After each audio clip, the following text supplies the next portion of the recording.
Salut à tous les amis, j'espère que vous allez bien. Aujourd'hui est un grand jour les amis parce que je reçois enfin je crois, ma Civic Type R. Putain, qu'est-ce que c'était long. C'est ce qu'on se disait avec un pote à moi et ça c'est pour vous les amis qui vous lancez dans l'achat-revente et notamment dans l'import. De toute façon, t'es obligé d'importer aujourd'hui vu le prix des voitures en France, ça devient compliqué même s'il y a des bonnes affaires. Mais le problème de l'import, c'est vraiment pour moi un problème majeur.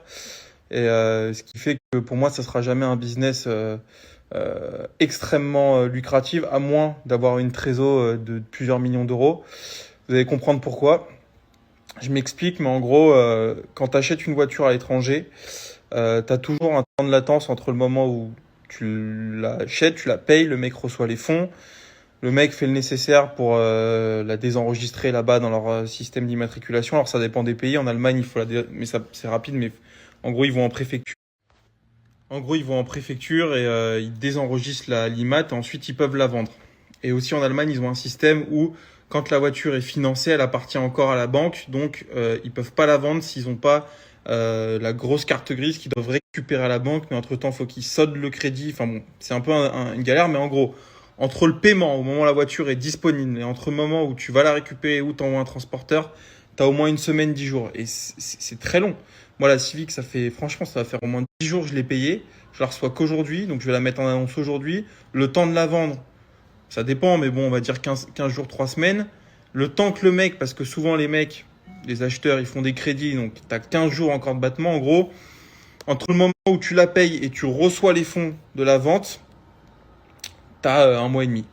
C'est pas possible. C'est pas possible. Moi, je dois avoir quoi? 150 000 de trésor? De toute façon, vous le savez, hein, vous faites le compte de toutes les voitures que j'ai. Si t'as 30% ou 25% de la somme qui met un mois et demi à chaque fois de rotation, c'est pas possible, tu vois. Donc bon, écoute, hein, en attendant, je suis chaud, je suis motivé et tout, mais le problème c'est que effectivement, t'as trop de latence. Ou alors il faut avoir des millions d'euros de trésor pour que tu aies une rotation qui soit, comment dire, beaucoup plus rapide, que finalement ta trésor ne t'empêche pas d'acheter des voitures, de les vendre. Voilà, moi le truc c'est comme suis sur un segment de voitures sportives entre 20 et 30 000 euros, 40 000 euros, parce que j'ai pas envie de faire de la voiture voilà, moins chère.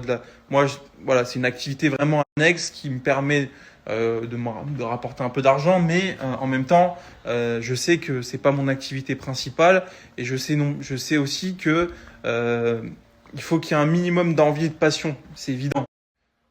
Si j'avais voulu au mieux développer, optimiser cette activité avec ma trésor, je pense qu'il aurait fallu que je fasse de la caisse à 5 10 000 euros. Et là, oui, là c'est intéressant parce qu'en réalité, tu achètes plein de caisses, t'en revends plein, en plus c'est des voitures qui se vendent plus vite, t'as un turnover qui est plus rapide.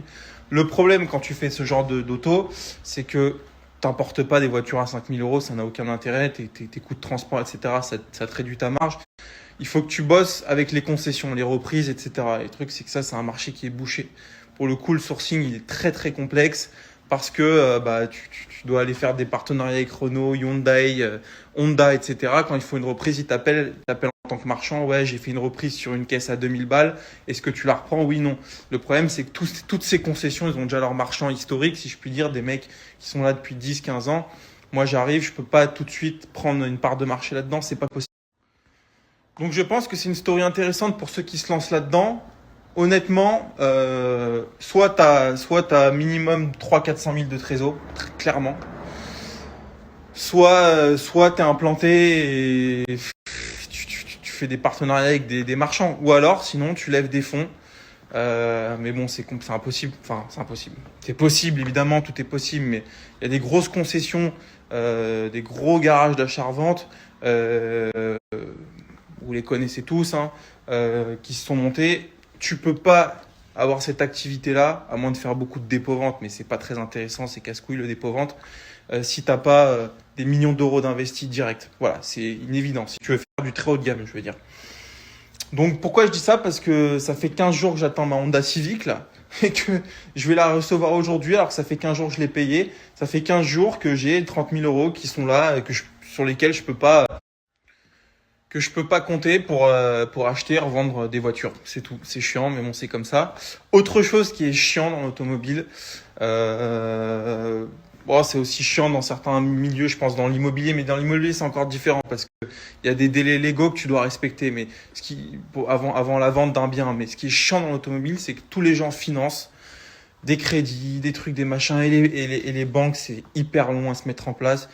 Franchement, tu as des pays, je sais qu'aux États-Unis, par exemple, tu as un mec qui fait ta demande de crédit, boum, en 2 jours, il a les fonds, bam, bam, bam, terminé, on n'en parle plus. Alors, c'est sûr que c'est un peu dangereux parce que ça entretient une société de consommation à l'extrême, parce que les gens font des crédits pour tout et n'importe quoi. Là, les gens sont obligés d'attendre 15 jours avant d'avoir leurs fonds, ça leur laisse le temps de réfléchir mûrement sur le projet. Mais c'est chiant pour les gens comme nous parce que à chaque fois, tu as 15 jours de battement, le mec il signe son bon de commande, tu attends 15 jours.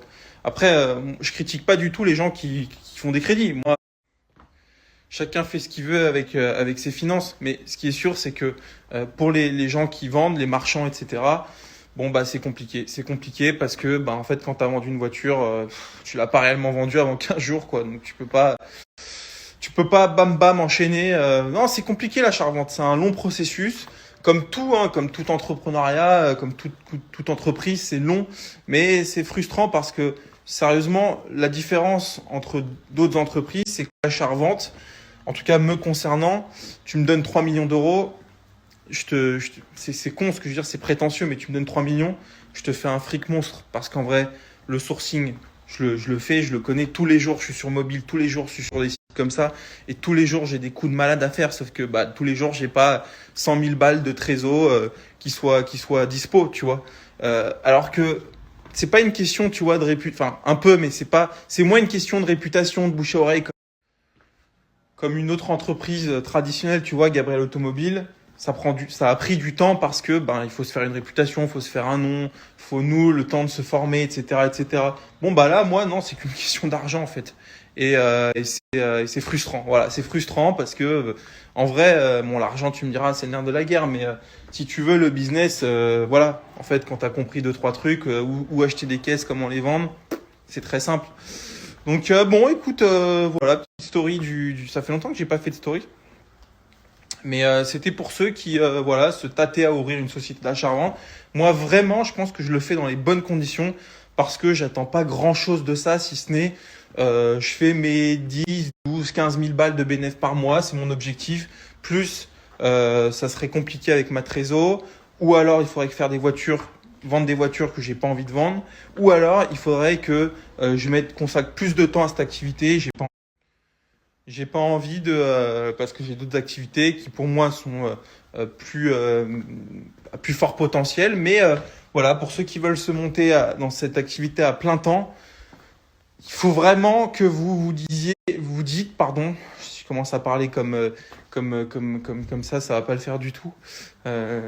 Voilà, il faut que vous vous dites, les amis, que ça prend du temps, que il va falloir être patient.